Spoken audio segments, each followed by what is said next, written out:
우리 다 함께 자리에서 일어나셔서 오늘 우리에게 주시는 하나님의 말씀 함께 보겠습니다. 오늘 우리에게 주시는 하나님의 말씀 사도행전 5장 12장부터 우리 5장 12절부터 16절까지의 말씀을 같이 보겠습니다. 12절부터 16절까지의 말씀입니다. 제가 받들어 읽겠습니다.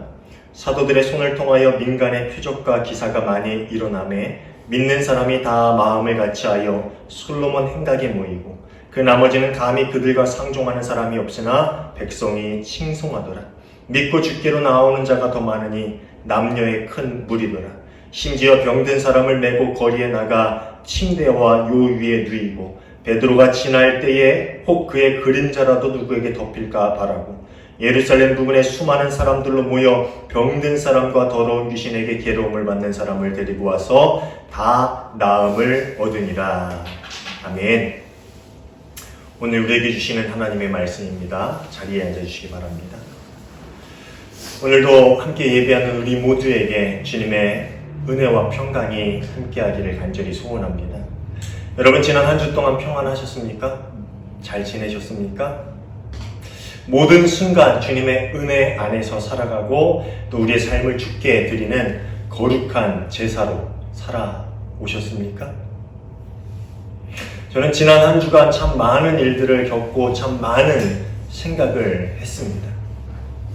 짧은 한 주의 시간이었지만 정말 많은 고민을 했던 한 주였던 것 같습니다. 그 중에 은혜 받은 일도 하나 있어서 함께 나누려고 하는데, 제가 일산에서 목회하고 있는 친구가 있는데 그 친구가 동두천에 일이 있어서 와가지고 이야기하던 중에 그 친구가 한 말에 참 많은 은혜를 받았어요. 흔히 순종이라는 단어를, 영어 단어를 우리가 obedience라고 알고 있는데요, 그 친구의 목사님의 말이 obedience보다는 submission이라는 말이 순종의 의미에 더 가까운 것 같다라는 것을 자기가 깨달았다라는 이야기를 하더라고요. 좀 이제 과정은 참 재밌는데요. 어느 날 이종 격투기를 봤대요. 남자들 막 치고받고 싸우는 경기 있잖아요. 그걸 보는데 한 선수가, 왜 거기 보면 경기를 포기한다는 의미로 막 탭을 치거든요.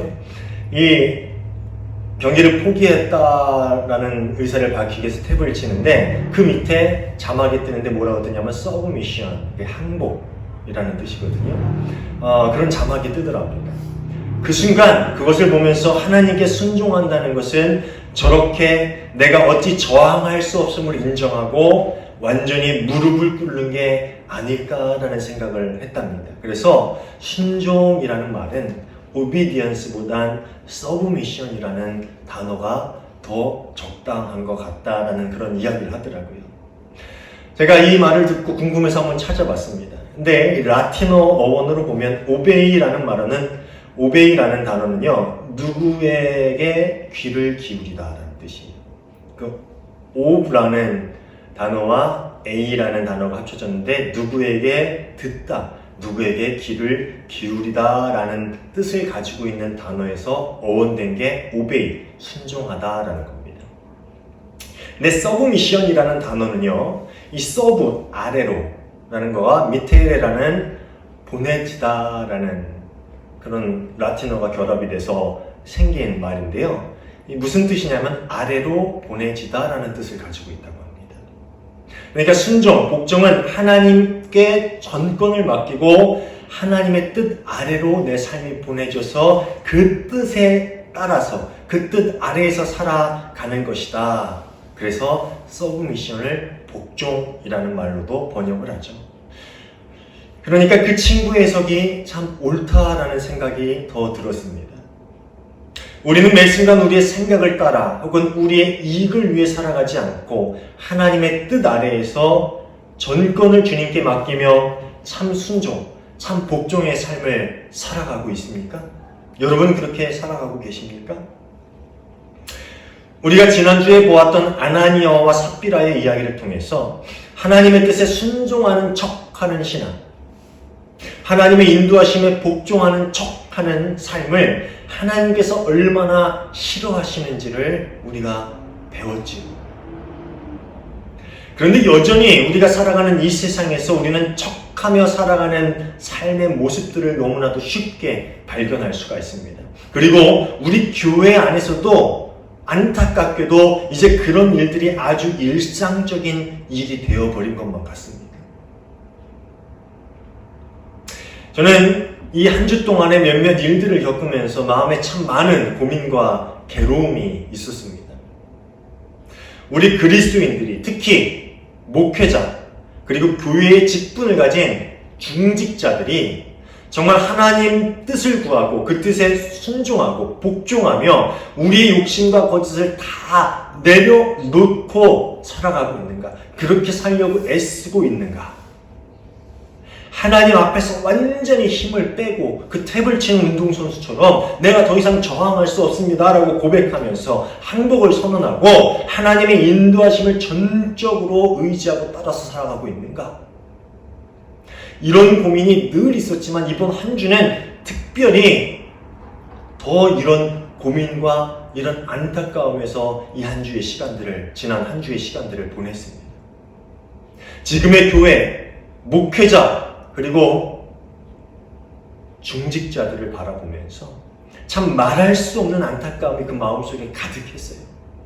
제가 뭐 어떤 일이라고 자세히 말할 수는 없지만 정말 제 마음속에 좀 답답함이 너무 가득한 한 주였습니다. 과연 우리가 잘 나아가고 있는가? 정말 온전히 걸어가고 있는가라는 고민을 정말 많이 했어요. 아나니아와 삽비라의 사건을 통해서 초대 그리스도 공동체는 하나님을 두려워하는 마음을 갖기 시작했어요. 5장 11절입니다. 온 교회와 이 사건을 듣는 사람들은 모두 크게 두려워했다. 그들은 아나니아와 삽비라가 죽었다는 소식에 왜 죽었는지를 궁금해하고 왜 죽었는지 그 이유를 전해 들었을 것입니다. 그리고 그런 놀라운 일들 앞에서 그들은 두려움을 품기 시작했어요. 그런데 이 두려움은 단순한 공포가 아니었어요. 야, 저거 무서운 일이다. 공포스러운 일이다. 가까이 하면 안 되겠다라는 그런 단순한 공포가 아니라 그것은 거부할 수 없는 경외감이다라는 것이었습니다. 그렇기 때문에 공동체에 속한 이들이나 밖에서 공동체를 바라보는 이들은 두려웠지만 공동체를 떠나거나 그것들을 거부하거나 비난할 수 없는 그러한 마음을 갖게 되었다라는 것이지요. 오히려 그 두려움 앞에서 그들은 한 마음으로 더욱더 겸손해졌고 주님을 경외함으로 늘 기도하며 모이기에 힘썼습니다. 물론 여전히 유대 당국의 위협이나 또 아나니아와 삽비라에게 임했던 그 화가 자신에게 임하지 않을까라는 것을 두려워하는 사람들은 여전히 그리스도의 공동체 안으로 들어오는 것을 망설이고 꺼렸지만 성경은 백성들이 그리스도 공동체를 최소한 존경했다라고 이야기하고 있습니다. 그렇죠? 들어오기를 꺼려하는 마음은 있었지만 그들을 존경했다라고 이야기합니다. 그리고 공동체의 수가 날마다 더해져 갔다라고 우리에게 전해주고 있습니다. 이것이 바로 하나님 앞에서 살아가는 그리스도인들의 모습이고 또 온전한 교회의 모습이라는 것이지. 그런데 우리는 지금 하나님을 경외하고 있습니까? 우리는 교회 안에 있는 사람들이지요. 지금 우리 같이 예배하고 제 설교를 듣는 모든 사람들이 교회 밖에 있는 사람들은 아니잖아요. 그렇죠? 교회 밖에 있는 사람들은 들을 일도 없죠. 교회 안에 있는 우리는 하나님을 경외하며 살아가고 있습니까? 특히 지난주의 말씀이 아나니아와 삽비라의 말씀인데 우리 신앙을 돌아봤습니까? 우리가 예배할 때 정말 그 거룩하신 하나님 앞에 우리가 온전히 예배하고 있는가라는 그런 마음을 품고 경외함으로 주님 앞에 나아왔습니까? 우리의 삶 하나하나, 우리의 행동 하나하나, 우리의 마음 구석구석 전부 경외함으로 하나님께 복종하며 살아가고 있습니까? 그렇게 살아왔습니까? 만약에 그렇다면 많은 그리스도인들이 그렇게 살아왔다면 왜 우리 교회들이, 우리 그리스도인들이 세상으로부터 존경을 받지 못하고 왜 교회 공동체의 수가 날마다 더해가는 부흥을 경험하지 못하는 시대를 살아가고 있습니까? 왜 초대 공동체는 존경을 받고 두려웠지만 그들을 존경했고 날마다 교회 공동체가 늘어나는 역사를 경험했는데 왜 오늘날 우리는 존경을 받지 못하고 왜 우리 교회들은 부흥을 경험하지 못하고 있습니까? 참 하고 싶은 말들이 많지만 남이 아니라 나 자신부터 돌아봤으면 좋겠다라는 생각을 했어요. 다른 교회가 아니라 우리 교회부터 먼저 돌아봅시다. 우리 하은교회부터 우리가 먼저 고민하며 돌아보고 또 나 자신을 돌아보면서 기도할 수 있기를 바랍니다. 나는 하나님을 경외하는 마음으로 거룩한 것을 바라보고 또 그 거룩함에 더 가까이 가고자 그렇게 살아왔는가? 하나님의 뜻에 나를 온전히 복종시켜서 그 뜻 위를 나는 걸어왔는가? 오늘 본문은 또 초대 공동체의 많은 모습들 가운데서 기사와 표적에 대한 이야기를 우리에게 상세하게 들려주고 있습니다. 예수 그리스도께서 이 땅에 계실 때에 행하셨던 치유와 회복의 사역이 이제 사도들의 손을 통해서 일어나고 있음을 우리에게 전해주고 있습니다. 이전에도 말씀드렸듯이 이 병자를 고치고 회복시키는 이 초자연적인 능력을 성경은 표적, 즉 사인이라고 이야기합니다. 이 사인이라는 말은 어떤 것을 증거하기 위한 목적으로 베풀어진 일이라는 뜻이지요. 그러니까 그 자체의 의미가 있는 것이 아니라 그것을 통해서 어떤 것을 드러내고자 한다라는 것입니다. 그것이 표적, 사인이라는 거죠. 그래서 예전에도 얘기했죠. 미라클이 아니라 성경의 기적들은 사인이라는 겁니다. 예수께서 이 땅에서 병자를 치유하신 일은 단순히 의료적인 필요가 있는 사람들을 돕기 위한 목적이 아니었죠. 그것은 분명히 아니었습니다. 그것은 이 땅에 하나님께서 계획하셨던 새로운 일들이 이제 시작되었다. 그게 뭐예요? 하나님 나라가 이 땅에 임했다라는 것을 알려주시기 위한 것이었지요. 요한 크리소스톰은 이 부분을 주석하면서 이런 이야기를 합니다. 땅이 하늘처럼 되어가고 있습니다. 그들의 삶의 방식과 대담한 연설, 이적들, 그 외에도 많은 것들 때문이었습니다. 재밌는 표현 아닙니까? 땅이 하늘처럼 되어가고 있습니다. 예수께서 이 땅에 행하신 사역을 보통 세 수로 구분을 하는데요. 첫 번째가 설교, 혹은 선포라고도 하지요. 설교, 그리고 가르침 두 번째가, 그리고 세 번째 마지막으로 치유 사역이었습니다. 예수님께서는 이 땅에서 하나님 나라에 대해서 선포하시고 이제 하나님 나라의 백성으로 어떻게 살아가야 되는지에 대해서 제자들과 무리들에게 늘 가르침을 주셨고요. 이 땅에서 병으로 혹은 장애로 차별받고 고통과 절망 가운데 살아가는 이들을 치유해 주셨는데 그 모든 일들이 이제 세상을 심판하시고 영원한 하나님 나라를 완성하시려는 하나님의 새로운 계획이 시작되었다라는 것을 알리기 위한 사인이었다는 것이죠. 그것을 이루기 위한 일들로 그 모든 사역이 시작되었다라는 겁니다. 그리고 이제 그 사역을 사도들이 이어받아서 세상에 복음을 선포하고 공동체를 가르치고 그들에게 모여진 병자들을 치유하며 계속해서 하나님의 새로운 나라를 그렇게 확장해 가고 있다라는 것이지요. 이것이 바로 교회의 존재의 이유고 그리스도인이 이 세상 가운데서 감당해야 할 사명이라는 거예요. 이해가십니까? 그리스도의 이 주석처럼 이 죄로 인해서 무너진 땅을 회복시키는 것, 그리고 하늘처럼 하나님 나라처럼 만들어가는 것, 그래서 땅을 하늘처럼 만들어가는 것, 죽음을 향해 달려가고 있는 이 땅의 모든 인생에게 새로운 생명을 제시해 주는 것, 그리고 새로운 생명으로 다시 태어날 수 있도록 인도해 주는 것, 그리고 하나님 나라의 백성으로 살아가게끔 하는 것, 이것이 모든 설교와 가르침과 치유의 목적이고 우리 교회와 그리스도인들의 모든 사역을 통해서 오늘날에도 이러한 일들이 이루어져야 한다라는 것을 가르쳐주고 있다라는 것입니다. 오늘 말씀을요, 제가 설교를 준비하면서 참 재밌는 것을 발견했어요. 초대 교부들의 주석서를 보면은요, 이 부분에 있어서 주석이 많이 달릴 것 같죠. 어떤 기적이 일어났는지 하고 싶은 말이 많을 거 아니에요. 그런데 이 부분에 있어서는 거의 교부들은 주석을 달지 않습니다. 아까 크리소스톰의 주석이 대표적인 것 중에 하나인데 몇 개 되지 않는 것 중에 하나였어요. 그런데 그 주석에서도 뭐라고 이야기하냐면은 그 이적들의 어떤 놀라운 일들에 대해 설명하기보다는 그 일들은 땅을 하늘처럼 만들어가고 있는 하나님 나라의 표적, 사인이었다라고 이야기합니다. 우리는 살면서 많은 은혜를 경험하죠. 살아가면서 이런 병고침의 기적을 경험한 사람도 있을 거고요. 또 경험하지 못했다 하더라도 우리의 삶이 한순간순간 은혜고 이적이고 사인이라는 것은 부인할 수 없을 것입니다. 그런데 그 모든 것들의 목적이 뭐라고요? 왜 우리에게 그런 은혜를 주시고 그런 가르침을 주셨고 왜 말씀을 주시고 그런 기적 가운데서 우리를 살아가게 하셨다고요? 우리가 이 땅 가운데서 어떻게 하기 위해서 하나님 나라가 시작되었음을 선포하고 그 하나님 나라를 이루어가기 위한 그 사명을 감당하게 하기 위해서 그것을 드러나게 하기 위해서 그 일들을 일어나게 하셨다는 것이죠. 제자들은 그 일들을 감당했고 그리고 그 제자들 중심으로 모인 초대 공동체를 통해서 하나님 나라는 놀랍게 무섭게 성장해 나가는 역사를 경험했습니다.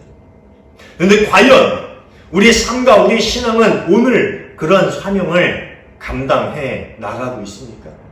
우리의 교회는 그 존재의 목적을 온전히 이뤄가고 있습니까? 거룩한 것에 마음과 사랑을 쏟고 하나님의 뜻에 완전히 항복함으로 이 땅에서 새로운 사명, 새로운 하나님의 나라를 세워가고 있는가 하는 말입니다. 아까도 얘기했지만 이번 한 주가 제게는 정말 힘든 한 주였습니다. 그래도 교회가 희망이라고 우리 그리스도인이 이 땅의 빛과 소금이라고 늘 믿고 선포해 왔지만 솔직히 말씀드리면요. 이번 주 한 주만큼은 그렇게 말할 수 있는 자신이 없었어요. 제가. 그렇지만 오늘 말씀을 준비하면서 다시금 힘과 위로를 얻고 담대하게 말하기를 원합니다. 교회가 희망입니다. 우리 그리스도인들이 하나님 나라를 이루어갈 빛과 소금입니다. 아멘. 제가 이번 주에 계속 마음속으로 불렀던 찬양이 있어요.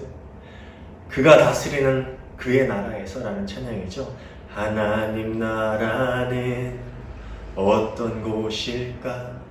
이 찬양 다 아시죠? 근데 거기에 제가 그 가사를 부르면서 저희 아내하고 사실 그 찬양을 부르면서 정말 눈물이 흐르는 걸 참으면서 그 가사를 묵상하면서 그 찬양을 같이 불렀어요. 오늘 찬양 가운데 같이 부르고 싶었는데 제가 기타 실력이 반주 실력이 부족해서 이걸 너무 부르고 싶었는데 못 불렀어요. 가사를 불러드릴게요. 이 땅에서 하늘 뜻을 품고 사는 자들, 믿음으로 하늘 뜻을 보여주는 자들, 보내어진 자리에서 동참하는 자들, 믿음으로 주님 보기를 소망하는 자들. 다시 읽어드릴게요. 이 땅에서 하늘 뜻을 품고 사는 자들, 믿음으로 하늘 뜻을 보여주는 자들, 보내어진 자리에서 동참하는 자들, 믿음으로 주님 보기를 소망하는 자들. 이게 그리스도인이라는 거예요.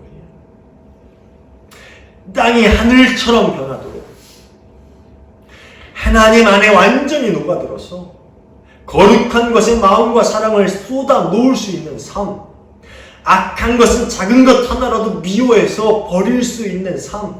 그래서 우리의 삶이 세상을 향해서 설교하고 우리의 하루하루가 세상 사람들에게 하나님 나라를 가르치고 우리 교회와 우리 그리스도인들의 삶과 간증이 병든 마음을 치유하고 우리의 사역을 통해서 하나님의 행하시는 놀라운 이적들이 이 땅에서 일어나고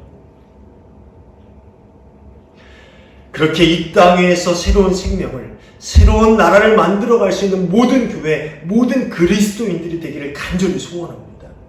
왜 오늘날은 이런 날들이 일어나지 않을 거라고 생각합니까? 일어날 수 있어요. 아니, 그래야만 합니다. 그게 교회의 존재 목적이고 우리 그리스도인들에게 주어진 사명이라는 거예요. 우리가 날마다 입으로만 찬양하면 뭐합니까? 내가 주님의 기쁨이 되길 원한다고 맨날 입으로만 고백하면 뭐합니까? 이 땅에서 하나님 보시는 것을 나도 보겠노라고 매일 그렇게 이야기하면 뭐합니까? 정작 우리의 삶에는 내가 보는 거 주님 왜 안 보십니까? 라고 원망하지 않아요? 네? 내가 바라는 거 왜 주님 그걸 이루어주지 않느냐고 억지로 그것을 끌어오지 않습니다.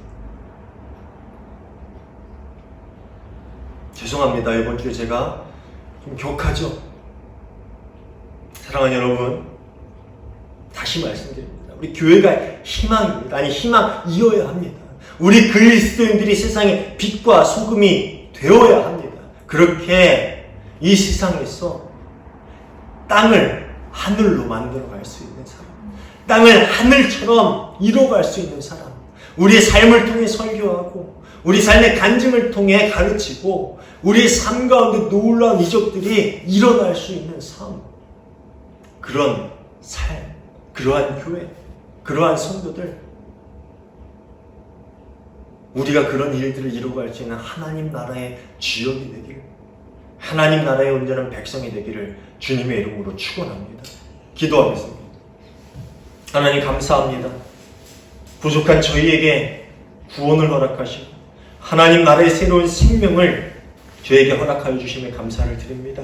그 생명의 씨앗이 우리 안에서 움트기를 원합니다. 싹을 틔우고 꽃을 피우고 열매를 맺어서 이제 우리도 이 땅 가운데서 하나님 나라를 이뤄갈 수 있는 참된 도구가 되길 원합니다. 빛과 수금이 되길 원합니다. 그리고 그런 성도 한 명이 한 명 모여서 거룩한 공동체가 되길 원합니다. 거룩한 것에 마음과 사랑을 쏟고 온전히 하나님 나라를 이루어갈 수 있는 우리 이 땅의 모든 교회들 다 되게 하여 주시옵소서. 초대 공동체가 경험했던 놀라운 일들과 놀라운 부흥을 이 땅에 있는 모든 오늘날의 교회들이, 오늘날의 그리스도인들이 또한 경험하게 하여 주시옵소서.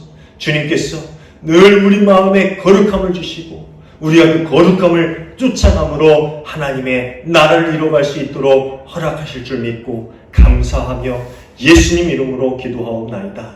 아멘.